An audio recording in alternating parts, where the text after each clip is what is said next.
Today's mission is to separate two ideas people mash together: efficiency and power factor. Efficiency is about energy that leaves for good and turns into heat, motion, light, sound, or wasted losses. Power factor is about energy that commutes back and forth between the source and the load. In alternating current systems, you can have lots of current with surprisingly little useful work. The big takeaway is that these are different physics problems, with different fixes. Quick credit to Tony Kuphaldt and the open source community for the Model project source material.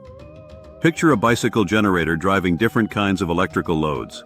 With a resistive load, it feels like real effort because energy becomes heat right now. With an inductive load, the meter can show current, but much of the energy is borrowed and returned. With a capacitive load, the same thing happens. Current can flow, but energy can slosh back and forth. That's why the same electrical input can feel totally different at the pedals. Current on a meter does not automatically mean useful work is happening. Efficiency is the one-way street part of energy flow. The second law of thermodynamics is the villain here. Real machines always leak energy into waste heat. A vehicle comparison makes the point. Lots of input energy turns into losses you cannot magically recover. Exhaust heat, friction, and conversion losses are classic efficiency killers. Efficiency is simply useful output divided by total input. When efficiency is low, your fix is better design, less friction, less heat loss, better conversion. Use the bucket brigade analogy. Resistive work is like carrying water one way and dumping it where it matters. Reactive work is like sloshing water back and forth with no net progress. Inductors and capacitors trade energy with the source many times per second. Even if no useful work is done, the wiring still carries the burden as current flows. That's power factor pain, current without proportional real work. Think of the glass as the electrical system capacity. True power is the useful part. It does real work like turning a motor shaft or making heat on purpose. Reactive power is the byproduct. It takes up space but does not quench thirst, meaning it does no net work. Apparent power is what the utility must deliver through wires and equipment to support both parts. Efficiency is about the bucket leaking. Power factor is about the bucket sloshing instead of emptying. True power and reactive power do not add like normal numbers because they are at an angle to each other. Apparent power is the combined result, like the long side of a right triangle. Power factor is a ratio from 0 to 1 that tells how much of the apparent power becomes true power. A purely resistive load has power factor near 1. A purely reactive load has power factor near 0. Power factor is also tied to the phase angle. The more misalignment, the worse the power factor. On an oscilloscope, a resistive load shows voltage and current lined up in time. With inductance, current lags behind voltage. With capacitance, current leads ahead of voltage. That timing mismatch blocks full power transfer into real work.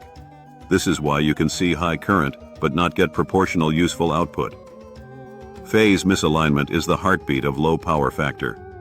Even if energy comes back to the source, the current still has to physically travel through equipment.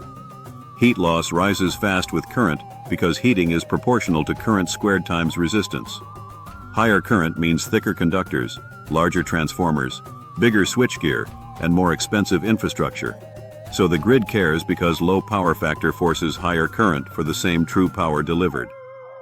In plain terms, wasted capacity, more heat, more copper, more money.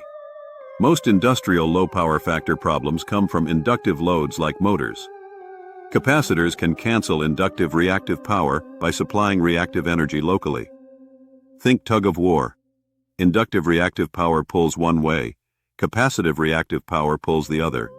When they balance, the grid no longer has to haul that reactive back and forth energy.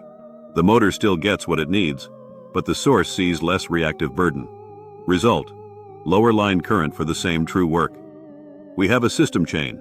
Natural gas engine drives an alternating current generator, which drives an electric motor, which drives a water pump. We will evaluate two things separately: overall efficiency and power factor. This matters in the real world because you can fix the grid stress without fixing the wasted fuel. Goal: figure out which problem is bigger and what the correct fix actually targets. Look at the energy flow. A large share of input energy becomes heat losses in the engine and conversions. The overall system efficiency is very low in this case study, on the order of the low teens %. That is not a power factor issue, that is a thermodynamics and machine loss issue. Fixes for efficiency look like better engines, reduced friction, improved conversion stages, and reduced waste heat. Efficiency is the leak problem. Now measure electrical conditions, volts, amps, and phase angle. A significant portion of the system's electrical power is reactive, meaning it oscillates and does no network. Apparent power is high because the current is high. True power is lower because phase shift prevents full conversion to real work. This is the sloshing problem. We target the reactive portion caused by inductive reactance from the motor system. A capacitor bank in parallel can supply the needed reactive energy locally. That reduces the line current noticeably, easing stress on wiring and upstream equipment. Important point. The motor still does the same real work, but the grid stops carrying so much foam. Power factor improves, and the electrical system runs cooler and with more capacity margin. Here is the paradox. You can fix power factor to near perfect and still have terrible efficiency. Efficiency stays low because engine heat loss and friction did not magically vanish. Power factor improved because reactive power was compensated. So efficiency and power factor are independent knobs. Turning one does not guarantee the other follows. Treat them as separate diagnoses with separate repairs. Efficiency losses are dissipation, energy permanently lost as heat due to thermodynamics and friction. Power factor losses are oscillation, timing mismatch and reactive energy exchange due to circuit geometry. Efficiency fixes are better machines and better conversion, reducing heat and friction. Power factor fixes are compensation methods like capacitors that reduce unnecessary line current.